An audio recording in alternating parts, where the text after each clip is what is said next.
Hey guys, welcome back to the channel. Hopefully you guys have had an awesome week and hopefully you've been enjoying some of the content that I've been recently producing. Today's video is going to be a little bit different, and the reason being is I ended up selling the frame to my 2019 Canyon Strive CF 8.0 and replacing it with something different. Now, as I was going through this process, I've been looking for a frame for probably about 2 months now.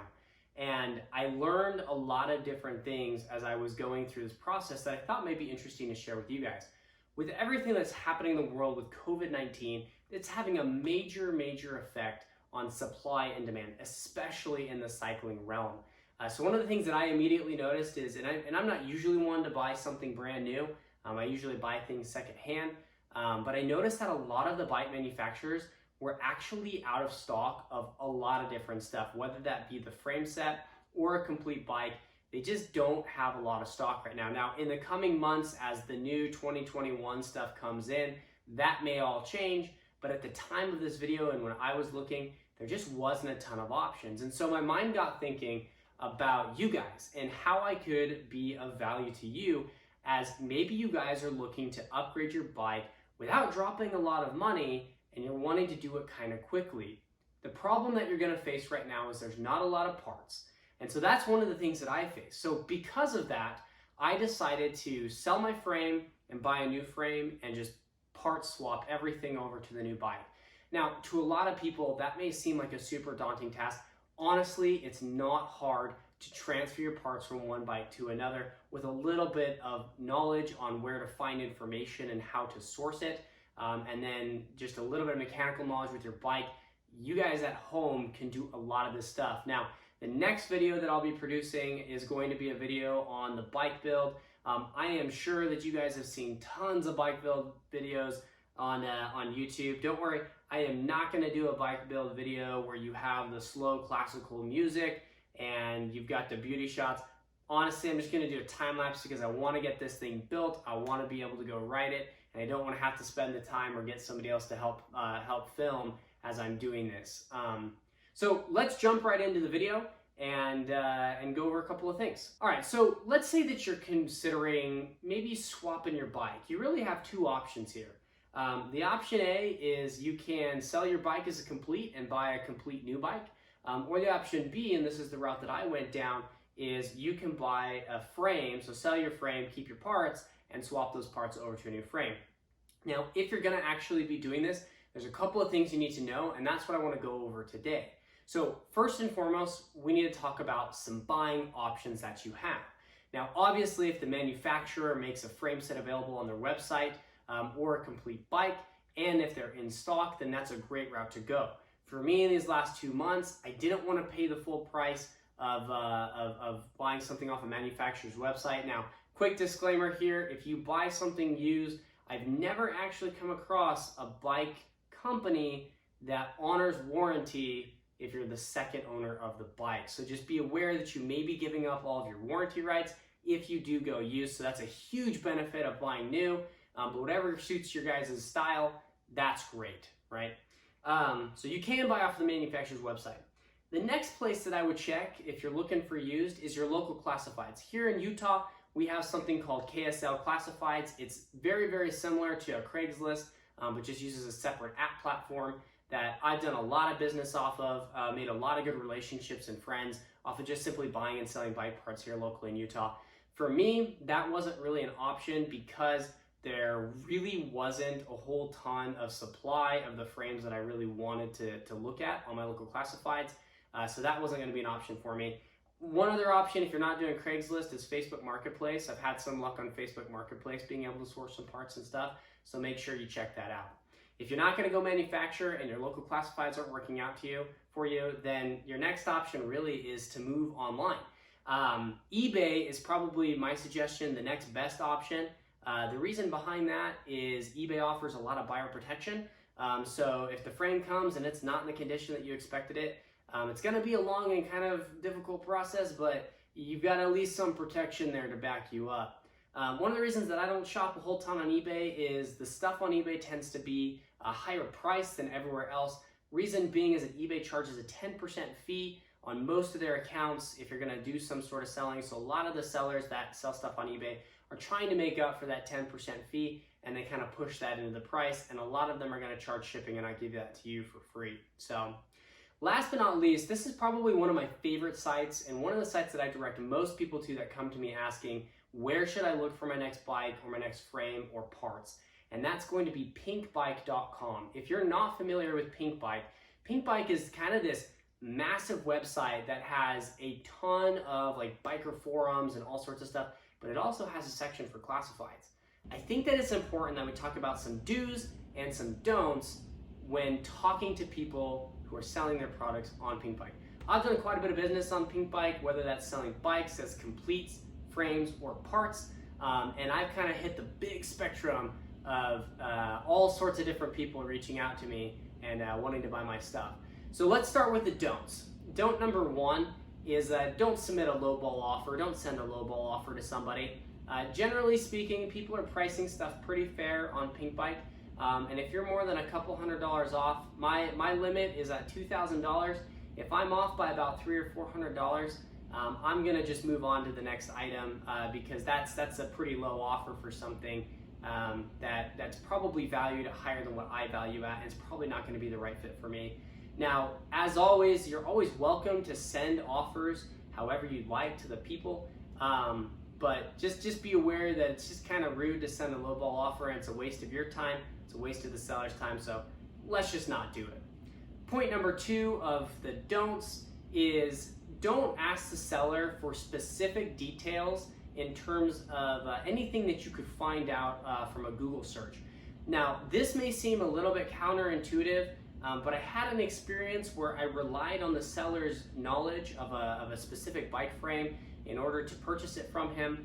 I made other component purchasing decisions based off of that information, and the seller ended up actually being wrong. So then I was left with the task of returning and rebuying a bunch of other components simply because the seller just, for whatever reason, didn't tell me the right specifications for the frame.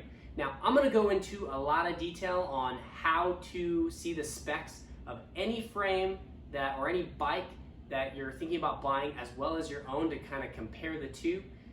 So we'll get into that, but don't ask the seller for specifics that you can find out on Google. It just protects you as a buyer in terms of buying other things, and really kind of is a waste of time on the seller, because honestly, they may tell you the wrong thing, like in my experience I had, or they just may not know, and then you may be kind of turned off to purchasing whatever it is because you feel like the seller is uneducated.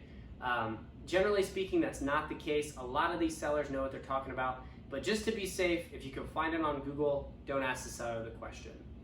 Now let's go ahead and move on to the do's. And I think this is super, super important. But before we get there, I want to go ahead and do a frame reveal here of what I'm actually going to be writing for the next couple of months, and kind of talk through the experience that I had in purchasing this. The seller that I worked with was super awesome.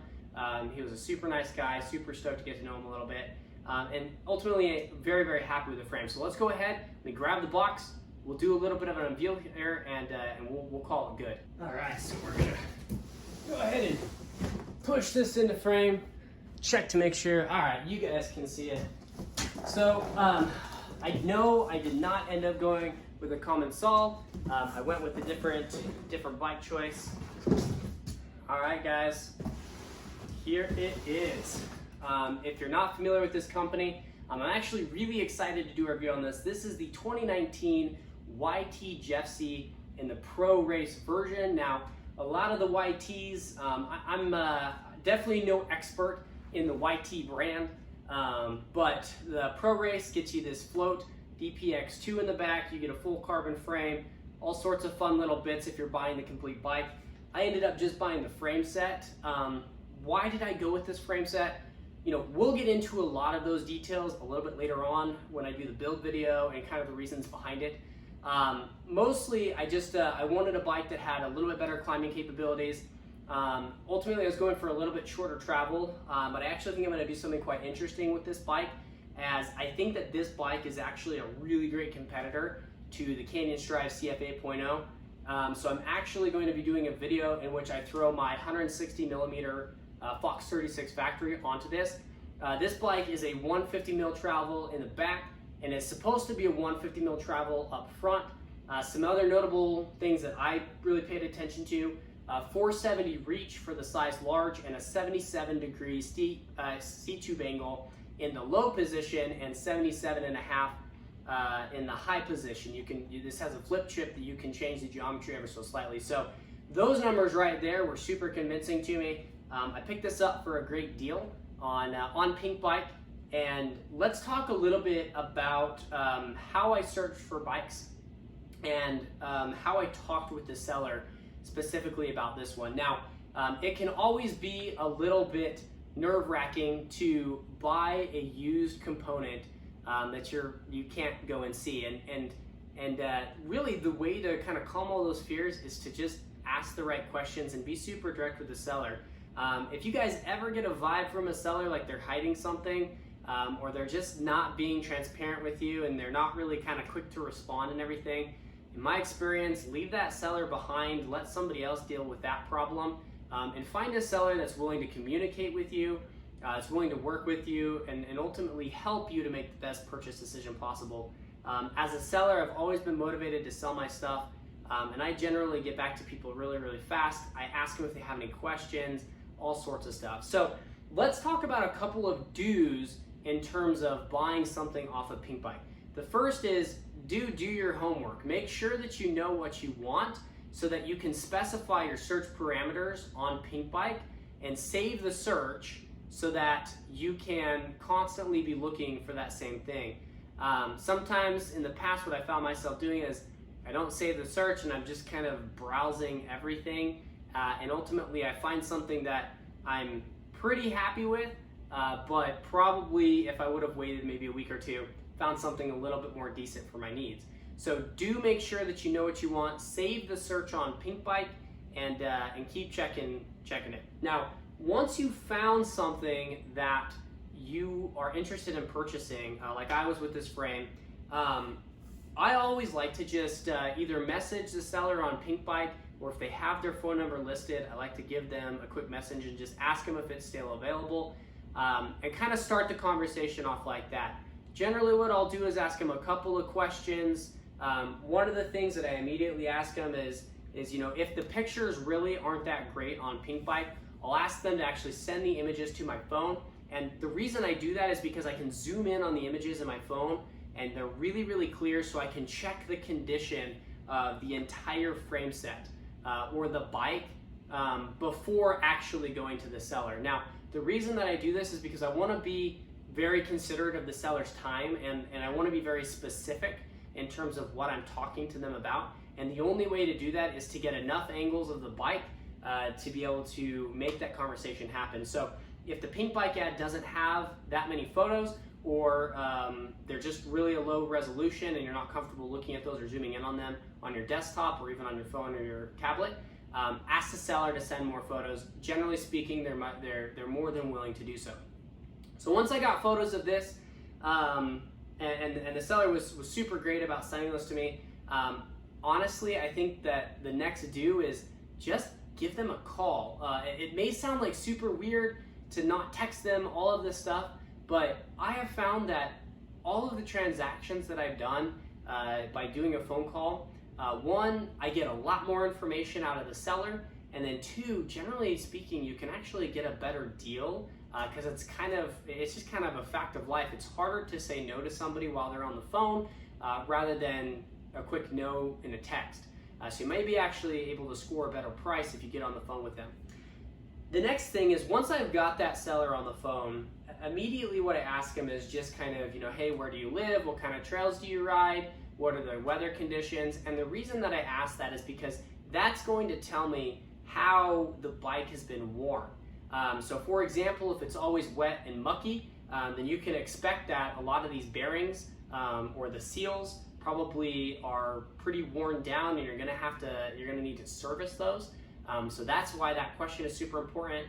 If you're getting a lot of square edge hits, or you're out in the west like I am, and you've got kind of the Rocky Mountains that you're riding in, that could be fairly taxing on these rear shocks, and so you may have to see when the last time they did a rebuild to the shock was. Just figure out how they ride stuff, and figure out how many miles the bike has. You know, tell them just, hey, can you give me an estimate on the miles? Some people actually track their miles on Strava with their equipment, so some people can give you an exact number. Most people can give you a ballpark, and that just tells you a little bit more about the condition of whatever you're actually buying. The next thing that I always ask them about is any suspension components.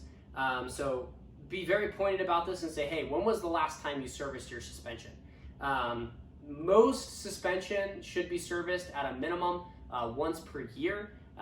Fox recommends a different interval. RockShox recommends a different interval. But if they haven't serviced the suspension in a year or more, the suspension may feel great, and the seller may say, listen, like, it works great, I've never had an issue with it.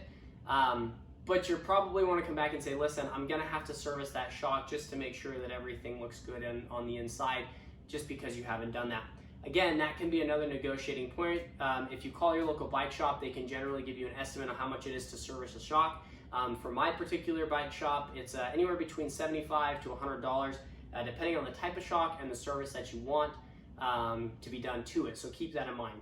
The next question to ask, and this one you kind of just got to trust the seller on, is ask the seller specifically, does the lockout work on the shock?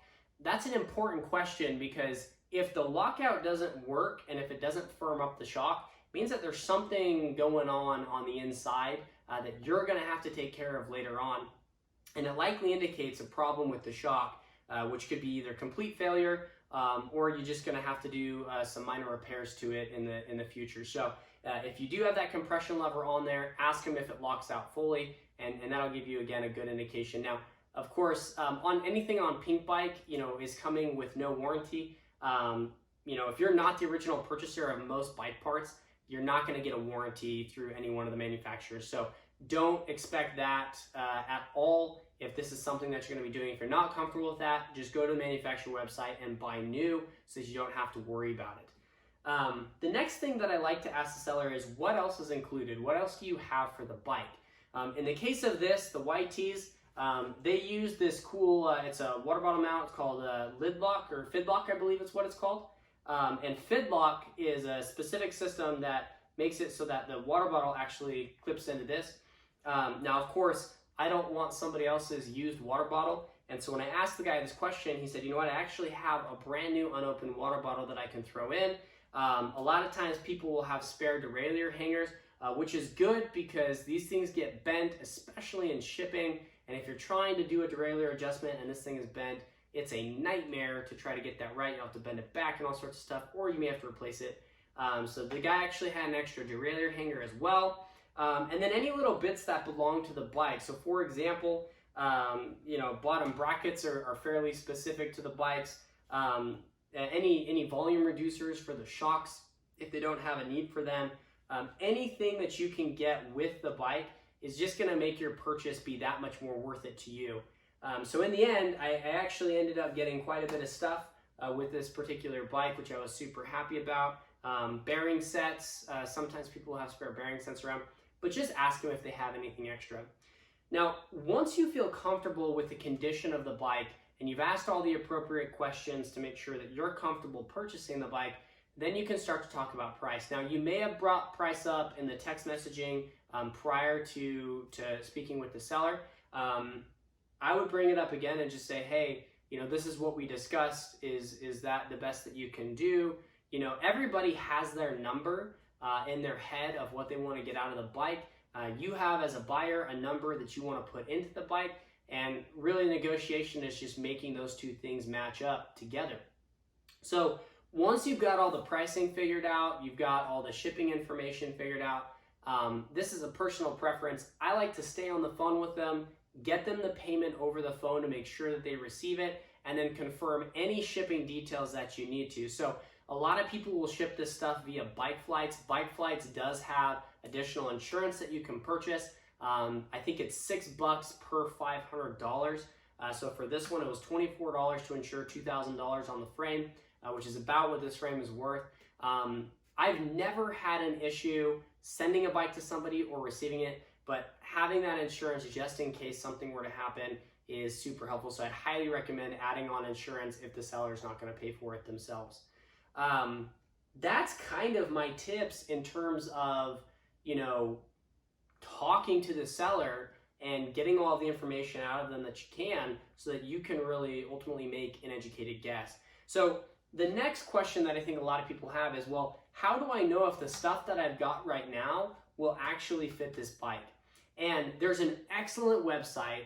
It's called Vital MTB, Vital Mountain Biking. And the way that I do this is if you just type in the year, the make, and the model of your bike with the tag Vital at the end, it'll pull up the website with everything that you need to know about your bike. If you click on the specifications, it'll literally go through every single piece of this bike and tell you exactly what it is, from what type of bottom bracket it has, you know, what the diameter of the seat post is, the shock length, the stock fork that comes on it, handlebar widths, everything, boost spacing, brake type and size, everything will be on there so that you can then look up the bike that you currently have and the one that you're going to buy and compare the two to make sure that they fit. All right, guys, so now that you know, where to find a new component, a new bike, a new frame, we've talked about how to talk to the seller, some do's and some don'ts, and then how to compare whether or not, if you're going to be doing a gear swap like I am, you know, how to compare the old bike to the new one to make sure that everything fits. Last but not least is it's time to actually get the bike built. So the next video that I'll be producing is going to be a build video on this bike. I'm not going to do one of those build videos where you get all of the beauty shots of like me, you know, routing the hoses and putting the crankset on and doing all of that. I'm gonna do a time lapse. Reason being is I wanna get out and I wanna ride this bike, and I don't wanna have to bring somebody else in to help me film on that thing. So hopefully that's okay with you guys, but the next video will be a build video of this. Then we'll do a bike check video. We'll of course do some first impression videos, and we're really gonna compare and contrast this YT Jeffsy to my Canyon CF 8.0. YT and Canyon, they're both direct-to-consumer companies. This particular model of bike has the same amount of travel in the rear as my Canyon Stride did. I'm going to do a video, as I mentioned earlier, with that bigger fork on this and see how it changes some of these key geometry angles and see what happens and see how it performs. But I'd like to compare the two. I've heard a lot of really great things about this Jeffsy. I'm super excited. I hope that this video was useful to you guys. As you're looking to potentially upgrade your bike in a time where upgrading bikes may be a little bit difficult. Hopefully I provided you with some excellent information, but until the next video and until next time, guys, make sure you like this video, comment down below if you have any questions. I read every single comment, I will respond to it, and make sure you subscribe to the channel. There's gonna be a lot of good content coming with this new frame, so stay tuned for that. Anyways, guys, take care and stay steezy and ride happy.